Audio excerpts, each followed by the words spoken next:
Hey, everybody, it's Kaye Walker. Welcome to the podcast. Today, we have a very exciting guest.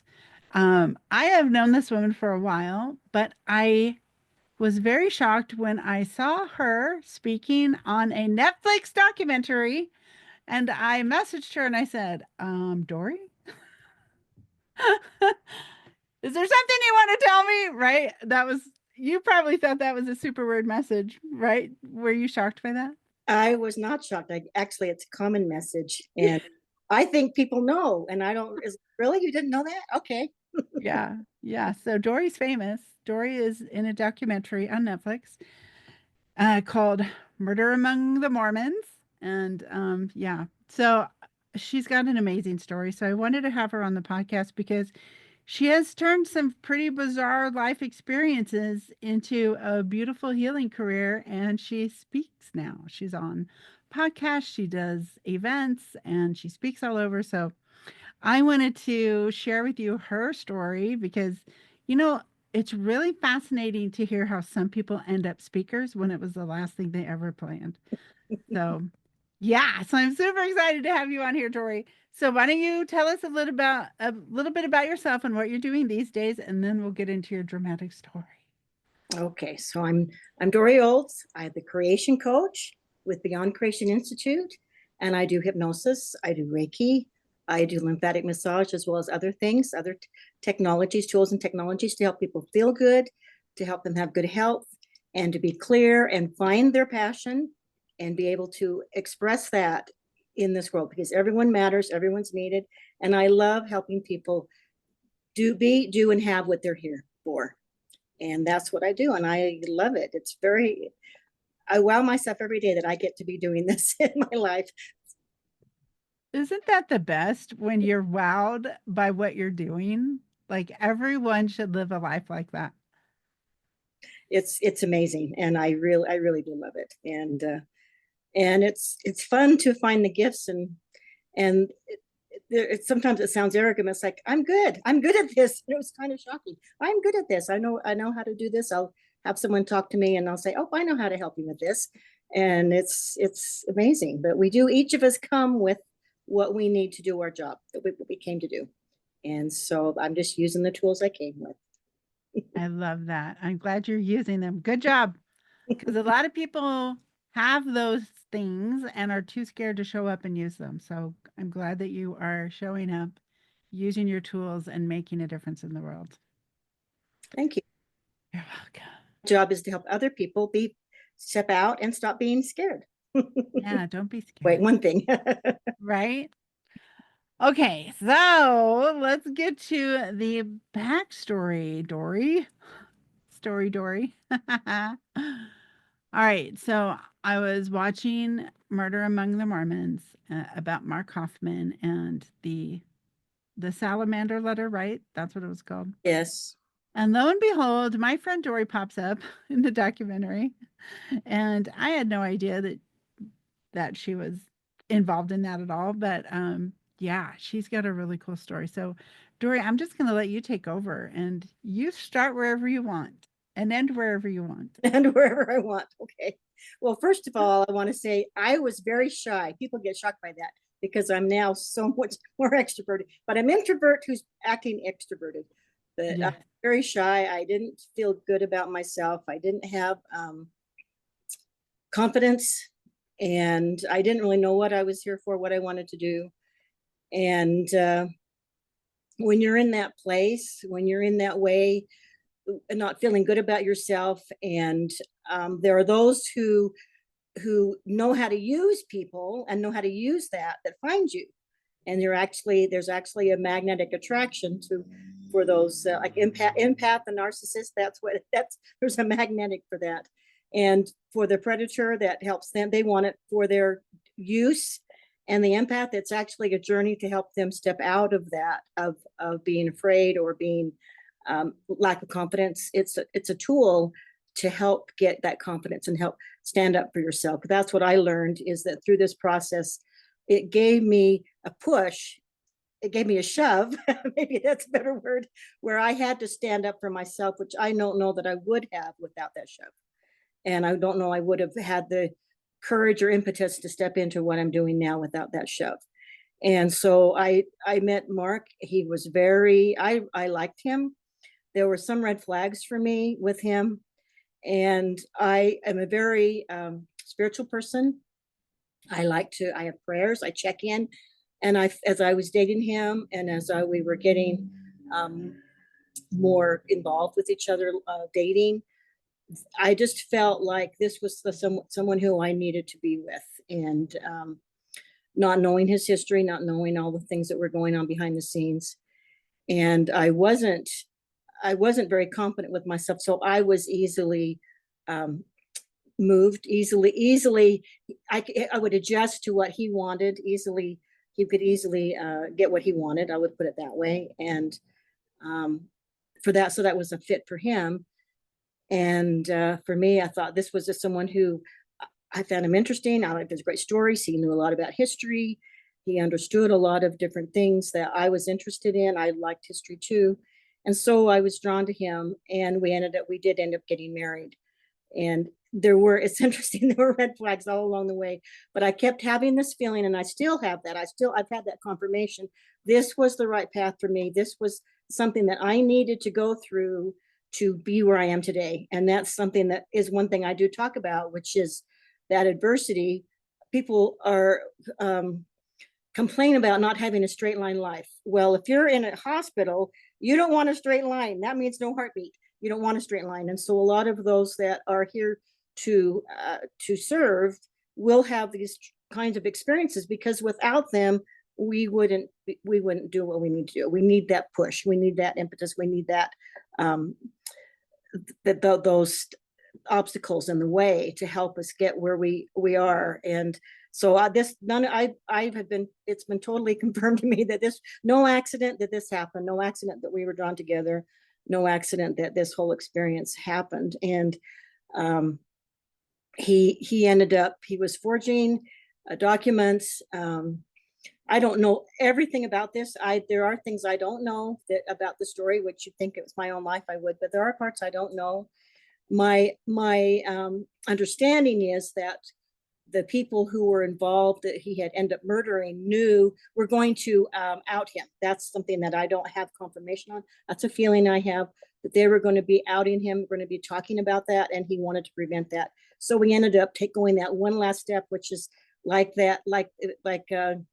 marijuana is called that, the entry drug. You start doing things, and then you get into a corner, and then you do more and you do more. And he escalated his crimes, and he ended up killing people, and so killing 2 people, and which was really horrendous. And but all along when we were talking about it and having the police, I mean, it was this whole adventure with being involved in a crime, being involved in a crime investigation it's something that unless you've been there before, you're no preparation for this, and for all the stress, for the intensity. And I could not believe that he could have done this. That was one thing I was mocked for a lot, people were like, oh, she's so stupid, she doesn't know. But as I've gone through, you get hindsight, you get more understanding as you go through, as you look back at things. And I feel very strongly now that I was actually kept from knowing. I was protected from knowing, because I would have confronted him. I would have been more outgoing with this. This was not okay. And I think that if I had done that, I think that he would have killed me. I think that I would not have been safe. And so I was protected from knowing and seeing what was happening. I know when I had, near the end, I had already decided that I was going to get a divorce, that our life was not happy. There were big challenges.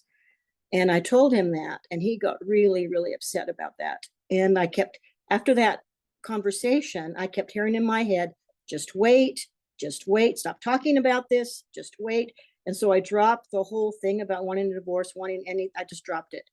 And I think that also was something that if I had pushed that, I think that would have also been something where would have been killed. And so for me, one of my big lessons with this whole journey is listening to what is being told to me from that source I trust, and following the map. I've been giving them maps, And when you recognize those maps, then you start following those. It's very comforting. In a way, it's uncertain because you don't know where it's leading you, but there's a trust factor. And it's really cool to see, okay, I wonder what's behind this next marker. I wonder what's going to happen next. And there's a lot of learning. And it really strengthened my intuition because I had to trust myself. There was no place outside that I could go. There was no one who could help me. There was no one who could say, now this is going to happen, that's going to happen. There were some attorneys involved, but even they didn't really know. They just knew certain parts of the process, but no one knew. And so I had to really learn to trust myself. And that's something that I still use. And so I have someone who's doing hypnosis with me or doing some Reiki, and I go inside. It's like before my session, tell me what they need. How can I help them? And I'll ask them a question and they'll say, well, how did you know that? Well, I didn't know that. I was given that. But as we're all conduits, we all have that channel. It's just learning how to listen to that and follow that. And when you do that, things are smooth and beautiful, and the results happen exactly what's needed. And I'm the conduit. I'm being used by source to help have the person that's in my space, to help them have the healing or the understanding they need. And I really love that because I don't have to know anything. I can just align with that. And then as I'm following, there it is, so beautiful. So that's my story. And I've left out a lot of details. It takes that documentary was 3 hours long and only did a partial. So there's a lot of story here, a lot of details to talk about. But I have had confirmation that there was no accident. And these traumas that we have in our life really are something for us to learn from. And I mean, I have specific stories I could talk about that helped me. If you want to, I could share some of those stories. But it's going into a lot of detail. I need more of a script, I think, for that. Talk about this part, now talk about that part. There was a beautiful story. I'll tell you this one story. Okay. So 2 people had been killed. And there was a lot of uproar and what's going on and a lot of fear and what's happening. And then the next day, he was hurt in a car. He was bombed in his car. And at that point, no one understood that he had done that to himself, but he was in this explosion in his car. And he was taken to the hospital. We got a call. My sister drove me to the hospital because I was just shaky and I couldn't drive. I was shaking a lot for multiple days. I just was just in shock from all of this. And I went into the hospital, and the hospital had given us a lounge, a special area, because of all the reporters, because it was a big deal. Cameras everywhere. People were following me. I mean, there was all kinds of stuff going on. And so we went into this lounge, and we were in the lounge. So my then husband, was being interviewed by the police. They were interrogating him while he was under doctor care, and asking him questions. So I could hear that happening. I could see on the news that the TV was on. I can see on the TV that my house was being searched. Neighbors were there and police were there, and there were all kinds of activity on our lawn with our house being searched on the news. And then his parents were sitting in the chair telling me, "This is all your fault. This is all your fault. We know it's all your fault. We know it's all your fault." And I found out later that every time his parents were upset with him, he would tell them it was my fault. I made him do that, which was great because I could never make him. But that's what he would say. He would tell them. So I could see now. At the time, I was like, "What in the world? Why are you blaming me for this?" And I didn't even think he was. I didn't think he was guilty. I thought they would find the person. I thought they would find the right person, that it wasn't him. But I remember just being so upset, and just when they were telling me, "This is your fault. This is your fault. This is your fault." And I had to get out of there. The energy was too intense. I just had to leave. And it's like I said, "You can't leave. You have to stay here." And it's like, yes, I can. Yes, I can leave. And I left the room, went out into the hallway, and no one was in the hall. It was totally empty.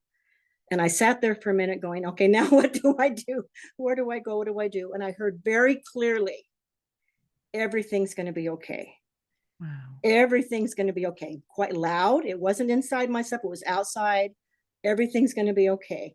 And I felt all of the stress leave. I felt myself calm down. Now, I assumed from that, oh, they're going to find the right person. This is all going to go away. And that didn't happen. But I had that peace. Yeah. I had this peace with me that I still have it with me. I still have it to this day, even after all these years. I can connect with that peace. And I was able to go back into the room and be with, everything was the same. Nothing had changed there, but I had changed. And I was able to be calm and peaceful. I was able to, at night, I was able to sleep. I was able to eat. I was able to do things, even though there was a lot of stress. It wasn't so overtaking me because of that feeling. And I've had those experiences, a number of experiences I had during this, that if I hadn't had all the adversity, I wouldn't have had those experiences. So there's the negative, and then there's the positive. I mean, I had all these people had horrendous experiences with people telling me, you can't have your kids come play with my kids, you can't do this, you can't do that, you can't be here, you need to leave church, you're contaminating the church, all these really negative. But then I had all these really positive where people were like, how can I help you? I would go to the grocery store because my face was on the papers and on the news, and people would hand me money. There's so many positive things that were balanced. It's like there's a balance. There's never all negative. It's never all positive, but it was balancing. And then I had the strength. I found myself with the strength to be with these people who were out doing the negative. And I was able to have that. It's like it didn't matter. That's where they are. That's what's going on. It didn't matter. And that's something that's like looking for the good, being in that positive space, seeing the support. And that's something I've had experiences in my past as a child and other with feeling the spirit or feeling that support. But this was more and more tangible, where it's, wow, I am really, really supported here. I have angels who are with me all the time. I know that I'm protected, and that I hadn't had that awareness to that level, that awareness to that level before. And it's life changing when you realize that. And that's true for everyone. And that's part of another of my messages. Like, everyone has this. It's, you just need to find it. You need to be aware of it yourself, that everyone matters. Everyone has a journey. Everyone has something they can give. Doesn't matter, old, young, disabled, working, not working, it doesn't matter. We all have something to give. We're all here to give something, because that's what innately we're here to serve each other. And that's something that every day I look at, well, who can I help? How can I help? Who can I smile at? Who can I give a comfort to, or just say hello to?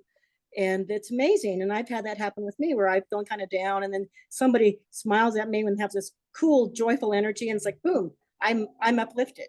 And it doesn't take a lot. It doesn't take a lot of things. It's like Christmas. You can have a really great Christmas gift, or you can just hand someone a candy cane. You feel cool just having this little candy cane given to you. Yeah. And so it's not about the what you give, and if it's appropriate, you give what's appropriate. Sometimes those big things are appropriate, but you don't have to be doing that. And everyone can give, and that's what that innate part of who we are, that human part of who we are, is amazing. And that's one of my missions is to help people be fully human, which is love, which is giving, which is how can I help people? What can I do?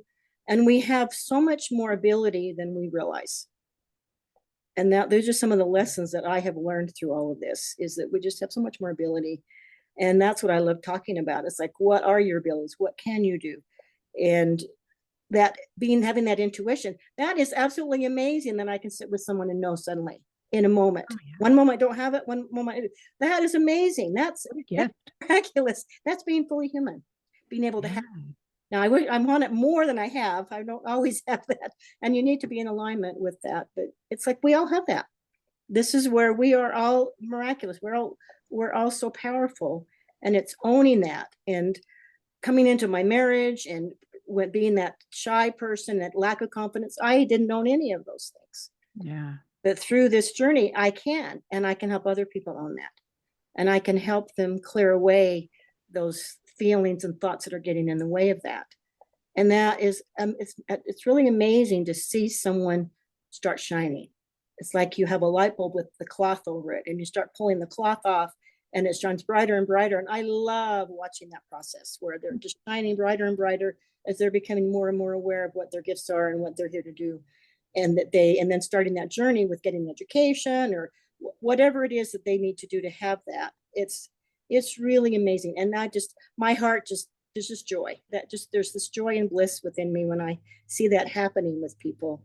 And then I have my own people who help me that help me do the same, Right.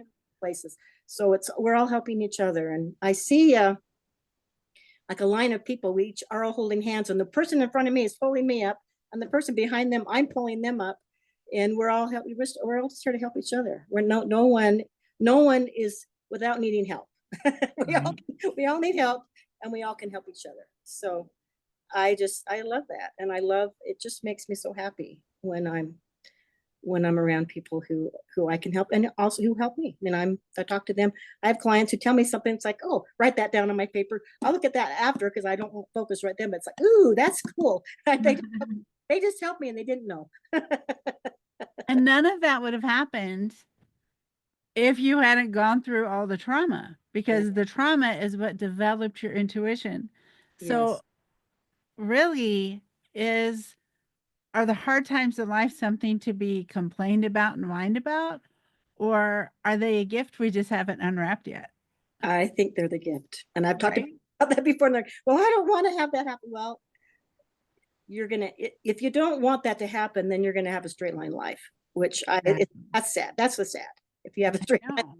Right. you're not growing and moving. And so being unable to be unafraid with that because you have help. We're not alone with this. But yeah, I totally agree with that. It's a gift. It really is Yeah. a A gift to be opened. So gift. now I want to know how you ended up becoming a speaker. You probably did not plan as a kid to grow up to be a speaker, right? I Did you? did plan on that. I did when I was in high school. I had like, what do I want to do? And I realized I want to teach, but I couldn't figure out what I wanted to teach. You know, Oh, high school, it wasn't any of the any of those teacher things with regular school. yeah. And it's Yeah. like, I couldn't figure out what it was. And because I wasn't exposed to it at that point, it was around personal Yeah. development, all of these kinds of spiritual growth and things. It's around, but I just wasn't around it except in a religious way. So as you look back, I can see like, oh yeah, I wanted to do that. Now I get to do that. But it's been a journey. And in 2002, I was in I've done business in different ways. I did a year as a massage therapist and esthetician just by my own. And then I joined with a woman. We were in business together for about 21 years. And she taught me, she didn't teach me, but she introduced me to hypnosis because she was doing that. Oh, And, yeah. and then I got an instructor to train me. But she asked me, she challenged me in 2002 to put together a 6-week self-hypnosis class. So I ended up going, okay, as I started doing this, I ended up like, nope, it wasn't 6 weeks, it's 7 weeks. And so and it was amazing because I would start writing out. It was like, oh, I need to do this. Oh, I need to do that. It was totally inspiration that was given to me. I love my class. This class is awesome. So if you want to, I'll let you know when I'm teaching it again. That's Okay. an amazing class. But I put this class together, and then I got it listed on adult education at Olympus High, which is a high school nearby, Olympus High. And I had to go, and there were like 20 students, and I would get up there and I would shake the whole time. My whole body was just shaking the material, and I love to teach it, but I was like, shake, shake, shake, shake. And I would just go, and I was teaching, it was 7 classes, and I was teaching those 7 classes like 5 times a year. So I was, Yeah. and that was an hour and a half. And so I was doing it and doing it. And then I got moved over to their nearby rec center, and and I heard the teacher, look at how much she's shaking, look how much she's shaking. And I'm Oh, still no. shaking, but finally, after enough practice, I stopped shaking. Good job. It was just practice, practice. And I learned material, and I'd get up and I'd be all excited. And when I get excited, I would forget that I was shaking. So I That's got over good. that. I had really bad fear of that. But and I didn't have any, I didn't ask anybody to do hypnosis with me. I could have done that, but I never did do that. But it was really just through just practicing and determination. It's like, I'm going to do this. I'm going to go do this. Oh shit, oh shit, I'm going to go do this. But then finally it was like, oh, okay. And now pretty much we can talk about, I can, you give me a topic, I can talk about it. And we were, my business partner and I were asked to be a keynote speaker at an event here in the Salt Lake area. And we were looking at each other and we hadn't planned anything. And we were being introduced and she leans over to me, she says, do you know what you're going to speak about? And I said, no. Do you? And she said, no. So we were, neither one of us knew what we were going to speak about. And then we got up and it was right then, it was like, we knew. And then we gave our, it was a beautiful keynote, but that's it. That's living on the edge. Yeah, it is. I'll say.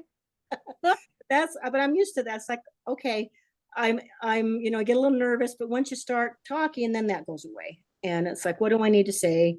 What do I need to, I have some things that are outlined, I have an outline of what I want to say, but then I adjust it to, with that intuition to the moment with speakers and who's in the room and what's needed to be said. So I do get a little nervous still, but it goes away as soon as I start talking. So,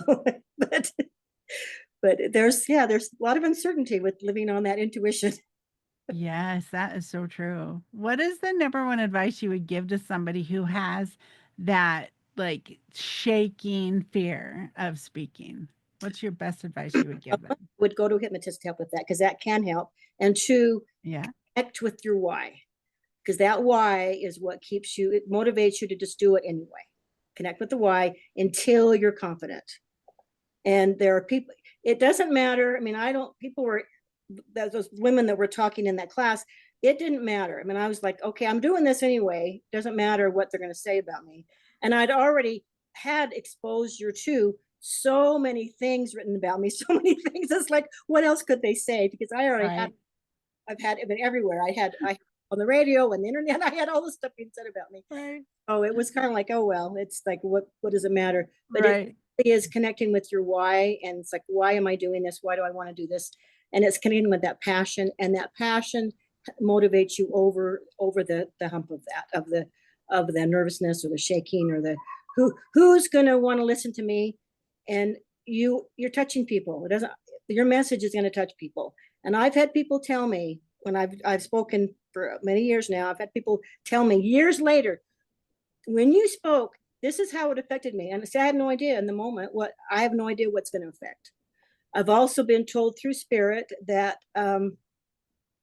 no, it's like no worries about what result happens with your talk. You're planting the seeds that we can work with later. So Ooh. planting the seeds that then we can come in and using the things that people remember about what you said or the seeds are planted, then we can help them with their next step. So it's like, just do it and have no thought about what results you're getting, or it has to be this way or this many numbers, or we'll do the rest. And so that was a huge burden off me. Okay, I'm planting seeds.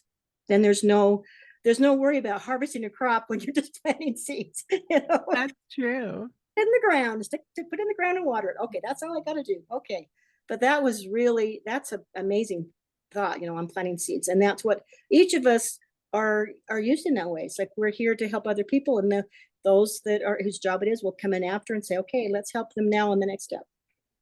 Yeah. And so you don't have to see a result to know that you don't have to see a result to have had given a result. Yeah, that's really true. It is always fun to hear later that you impacted someone, but as speakers, we rarely hear that. Yeah. It's the exception to the rule. So you just have to live for your why. And Yes. you know what? That's so funny that you say, to get over stage fright, connect with your why. Because when I first decided in 2017 I wanted to become a speaker after hearing Kirk Duncan speak, Mm-hmm. and I was so scared of speaking. Like it made me almost throw up to even think about it.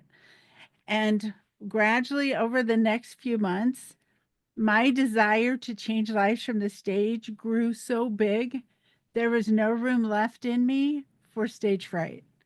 It literally pushed it out of my body. And now I just love changing lives from the stage. And I might get nervous right before just for a second, but then as soon as I start talking, it's gone again. Yeah. But yeah, connecting with your why, that is so powerful for Yeah. overcoming that fear of getting up there. So I'm really glad you mentioned that. What a Yeah. great story you have. I love it, love it, love it. And I love that you took the trauma, you learned intuition from it, you recognized that you learned from it, and then you started teaching others Mhm. with your gifts. Yeah. And you couldn't have done any of that until you'd gone through the trauma and developed your intuition. So amazing story. I love it so much. Yeah, me too. And it's interesting because what I like is to help stop the suffering. Yeah. And I was reminded a few years ago, I was reminded that when my grandfather lived with us in our family, he was having a depression, he was having sadness. As my grandma had died, he didn't want to live in our house. And I remember talking with him, and I remember being all concerned about him, talking to my mom about it. She didn't know what to do. I remember writing a letter to him when he got home. And it's like that's what I like to do, is help people be free of that stress. And it's like, be happy, Yeah. feel good. And so that showed me, when I had that memory come back, it's like, oh, I was already in that place with that passion clear back when I was. So Yeah. no it was like this was something that was planned all along. I want to put it that way. Yeah. I just didn't know the plan. There were no accidents, right? That's what I was trying to do. No accident. Yeah. What was meant to happen is what Yeah. happened. Yeah. And I'm like in the right place doing the right things. And Yeah. yeah, pretty amazing. And I think when we allow ourselves to look at our lives, we see those patterns, and we see that the hand of God. We see that this, how, whatever words you want to use there. But yeah, I love that. I love that. And I love, Yeah. I get to do this every day. You're so lucky. Well, if somebody wanted to get in touch with you and maybe learn about some hypnotherapy or get some lymphatic massage, how would they get a hold of you? Okay, so right now I have a website which is not functioning right now. So the best way to get a hold of me is my phone number.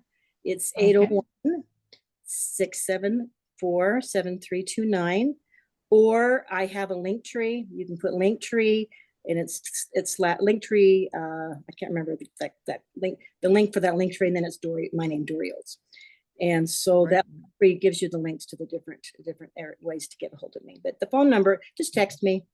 And I love Awesome. I offer some free sessions that we can come in and do introductory things to see if you'd like to do anything more. But even those sessions, the introductory ones, you get a lot out of.